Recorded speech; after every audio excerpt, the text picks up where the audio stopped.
পীর কাকে বলে? এতিমদেরকে গোসল করায়, মুখে খাবার তুলে দেয়, আল্লাহ আকবার। বিধবাকে কাপড় দেয়, যাদের ঘর নাই ঘর করে দেয়, যাদের বাড়ি নাই বাড়ির ব্যবস্থা করে দেয়। আহারে পীর কাকে বলে?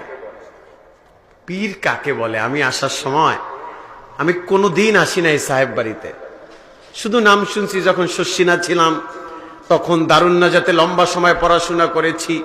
আমাদের এক উস্তাদ আছে বদরুজ্জামান রিয়াদ, উনি এখন ইংল্যান্ডে চলে গেছে। হুজুরের মুখে অনেক ক্লাসে শুনতাম। আজকে আসার সময় আমি একটু জিয়ারতে গেলাম। আল্লাহ পাকের কি নিজাম! আমার ড্রাইভার বলল, হুজুর কখনো তো আপনিও আসেন না, আমিও আসেন, একটু আজকে ঢুকবো। পরে ঢুকলাম, জিয়ারত করলাম। আল্লাহ পাকের কি নিজাম! আসরের নামাজ শেষ করার পরই বড় সাহেব রে পায়ে গেছে। আহা আহা, বড় সাহেব সাদা একটা চাদর গায়ে দিয়ে তিনি ওই যে তার হুজরার দিকে যাচ্ছেন, সেখানে খাজেখানের আমল করছেন। আসরের পরে বাচ্চারা কোরআন তেলাওয়াতের মশ করাইলো। এরপরে বিস্কিট দেখলাম যে সকলকে বিস্কিট দিতেছে। সুবহানাল্লাহ। পীর কাকে বলে?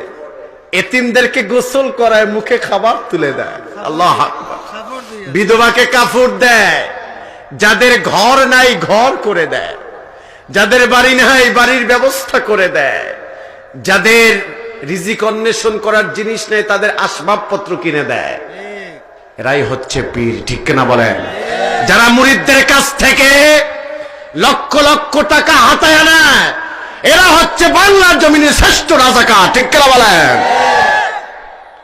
সম্মানিত হাজিরিন, সম্মানিত উপস্থিতি, এ কারণে আল্লাহর কাছে আল্লাহ আমাদেরকে বলছেন, শহীদ আল্লাহ আন্নাহু লা ইলাহা ইল্লাহু। আল্লাহ বলছেন আমি ছাড়া কোনো ইলাহ নাই। কারণ দুনিয়াতে সংশয়বাদী তৈরি হবে, আল্লাহ জানে।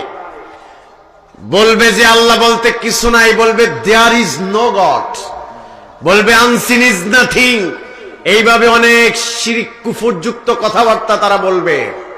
এ কারণে আল্লাহ বলছেন নিজের ক্ষেত্রে নিজে যে আমি ছাড়া কোনো ইলাহ নাই। এবার আল্লাহ বলছেন, খুব মনোযোগ দেন, অল মালাইকা। আল্লাহ বলছেন আমি সাক্ষ্য দেওয়ার পরে সাক্ষ্য দিচ্ছে ফেরেশতারা। সুবহানাল্লাহ। ওয়া উলুল ইলম, সাক্ষ্য দিয়েছে জ্ঞানবারেরা। আর জ্ঞানী তো তারা কোরআন সুন্নাহর পথে জীবন গড়ে যারা, ঠিক কিনা বলেন? ওয়া উলুল ইলম কাইমান বিল কিসত। আল্লাহ বলছেন আমি স্বচ্ছতার উপরে, নৈতিকতার উপরে আমি আল্লাহ দণ্ডায়মান। সুবহানাল্লাহ।